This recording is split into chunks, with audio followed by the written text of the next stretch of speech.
அதிர வைக்கும் ஆடி mega sale July 24 முதல் ஆகஸ்ட் 15 வரை தமிழகம் முழுவதும் அனுஜ் டைல்ஸின் வாடிக்கையாளர் அனைவருக்கும் பரிசு நிச்சயம் காத்திருக்கு. தமிழக முதல்வர் அவர்களுடைய சிந்தையில் உயிர்த்திட்ட திட்டமான வடசென்னை வளர்ச்சி திட்டத்தின் ஒரு அங்கமாக வாட்டர் பேசின் ரோடு என்று சொல்லப்படுகின்ற தண்ணீர் தொட்டி தெருவில் இருக்கின்ற மாநகராட்சிக்கு உரிய இடத்தினை சென்னை பெருநகர வளர்ச்சி குழுமம் பெற்று யாரும் நினைத்து பார்க்க முடியாத அளவிற்கு இந்த பகுதி வாழ் மக்களுக்கு ஒரு கனவு திட்டமாக இருந்ததை நினைவாக்கின்ற வகையில் இதே இடத்தில் டிசம்பர் 4ஆம் தேதி மாண்புமிகு தமிழக முதல்வர் அவர்களால் துவக்கி வைக்கப்பட்ட பணிகள் முன்னேற்றத்தை குறித்து இன்றைக்கு கலாய்வினை மேற்கொண்டோம்.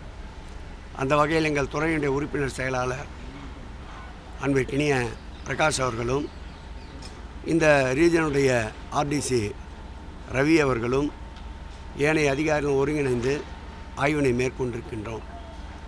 ஒரே இடத்தில் சொல்லுவார்கள் அனைத்து வசதிகள் கூடிய ஒரு பகுதி என்று, அதுபோல் 700 குடியிருப்புகள், வறுமை கோட்டிற்கு கீழே வசிக்கின்ற மக்கள், சாலையோரம் வசிக்கின்ற மக்கள், கால்வாய் ஓரம் வசிக்கின்ற மக்களுக்கு 400 சதுரடியில் ஒவ்வொரு வீடும் அமைக்கப்பட இருக்கின்றன.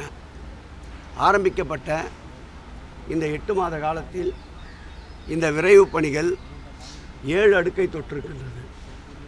இதோடு சேர்த்து ஒரு நல்ல விளையாட்டு மைதானம் ஒன்று உருவாக இருக்கின்றது.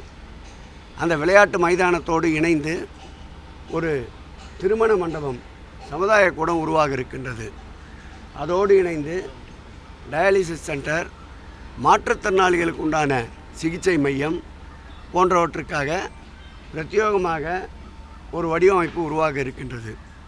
அதோடு மட்டுமில்லாமல் இந்த 700 குடியிருப்புகளை தவிர்த்து மேலும் கூடுதலான இடம் மாநகராட்சியிடம் இருந்ததை தெரிவித்து மாண்புமிகு முதல்வர் அவர்கள் உத்தரவை பெற்று கூடுதலாக 140 வீடு குடிசை மாற்று வாரிய குடியிருப்பு வீடுகளைப் போல் சென்னை பெருநகர வளர்ச்சி குழுமத்தின் சார்பில் கட்டப்பட இருக்கின்றது. ஆக மொத்தம் இங்கே 840 குடியிருப்புகள் உருவாக இருக்கின்றது. அதை நேரடியாக வந்து இன்றைக்கு கலாய்வினை மேற்கொண்டோம். ஒரே இடத்தில் அடுக்குமாடி குடியிருப்புகள், விளையாட்டு பூங்கா, அதோடு விளையாட்டு மைதானம், திருமண மண்டபம், டயாலிசிஸ் சென்டர், மாற்றுத்திறனாளிகளுக்கான சிகிச்சை மையம், அரசு அச்சகம், 7 பணிகள் ஒரே காம்பவுண்டுக்குள் நடைபெறுவது சென்னையிலே முதல் முறையாகத்தான் இருக்கும். இந்த பணியை அதிவேகம் கொண்டு டிசம்பர் மாதத்திற்குள் மக்கள் பயன்பாட்டிற்கு கொண்டு வர திட்டமிட்டுத்தான் தொடர்ந்து எங்களுடைய செயலாளர் அன்பிற்கினிய காகர்லா உஷா அவர்களும் எங்களுடைய உறுப்பினர் செயலாளர் பிரகாஷ் அவர்களும் சென்னை பெருநகரத்தினுடைய மாநகராட்சி ஆணையாளர் அன்பிற்கினிய குமரகுருபன் அவர்களும் ஆர்டிசி ரவி அவர்களும் பெருநகரத்துடைய மேயர் பிரியா அவர்களும் இந்த மாநகராட்சியினுடைய மாமன்ற உறுப்பினரும் ஒருங்கிணைந்து இந்த பணிகளை தினந்தோறும் பணிகளுடைய முன்னேற்றத்தை கண்காணித்து வருகின்றார்கள்.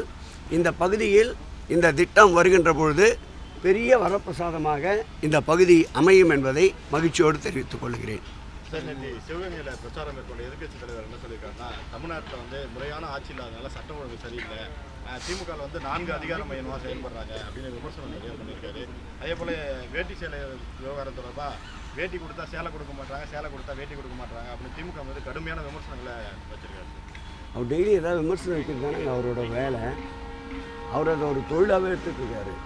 சட்டம் ஒழுங்கு சரியாக இல்லை என்றால் அவர் எப்படி மாநிலம் முழுவதும் பிரச்சார பயணத்தை மேற்கொள்ள முடியும்?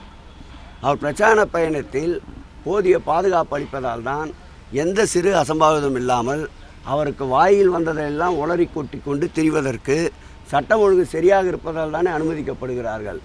ஆகவே அவர் சொல்லுவது சட்டம் ஒழுங்கு சரியில்லை என்றும், அதேபோல் பல்வேறு குற்றச்சாட்டுகளும் ஆதாரமற்ற குற்றச்சாட்டுகள், ஆதாரம் இருந்தால் நீதிமன்றத்திற்கு செல்லட்டும், அதை சந்திக்க திராவிட முன்னேற்ற கழகம் தயாராக இருக்கின்றது. இவரை போல் மேல்முறையீடு என்று சுப்ரீம் கோர்ட்டு உச்ச நீதிமன்றம் என்று செல்கின்ற இயக்கம் அல்ல. எந்த வழக்காக இருந்தாலும் நீதிமன்ற நெடிய படிக்கட்டுகளை சந்திக்க திராவிட முன்னேற்ற கழகம் தயாராக இருக்கின்றது. முதலமைச்சர் தலைமையிலான இந்த ஃபெயிலியர் மாடல் ஆட்சியில் ஆணவ படுகொலை அடிக்கடி நடந்துட்டு இருக்கின்ற மாதிரி நேற்று ஒரு அறிக்கை விட்டிருக்காரு. அவருடைய ஆட்சியை திரும்பி பார்க்க வேண்டும். இவை அனைத்துமே திட்டமிட்டு நடப்பதல்ல. இவை அனைத்துமே ஒரு சம்பவங்கள். அதற்கு உரிய நடவடிக்கை இந்த ஆட்சியால் எடுக்கப்படுகிறதா இல்லையா?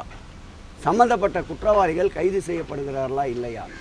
சம்பந்தப்பட்ட குற்றவாளிகளை பாதுகாக்க இந்த அரசு ஏதாவது முயல்கிறதா? சட்டத்தின் ஆட்சி நடக்கின்றது. தவறு எங்கு நடந்தாலும் அதன் மீது நிச்சயமாக கடுமையான நடவடிக்கை இன்னார் இனியவர் என்று பார்க்காமல் சட்டத்தின் ஆட்சி நடத்துகின்ற மாண்பு முதல்வர் அவர்கள். இவரை போல் சாத்தான் குலத்தினுடைய சைத்தான் ஆட்சி அல்ல இந்த ஆட்சி, சட்டத்தின் ஆட்சி. அதிர வைக்கும் ஆடி மெகா சேல் ஜூலை 24 முதல் ஆகஸ்ட் 15 வரை தமிழகம் முழுவதும் அனுஜ் டைல்ஸின் வாடிக்கையாளர் அனைவருக்கும் பரிசு நிச்சயம் காத்திருக்கு.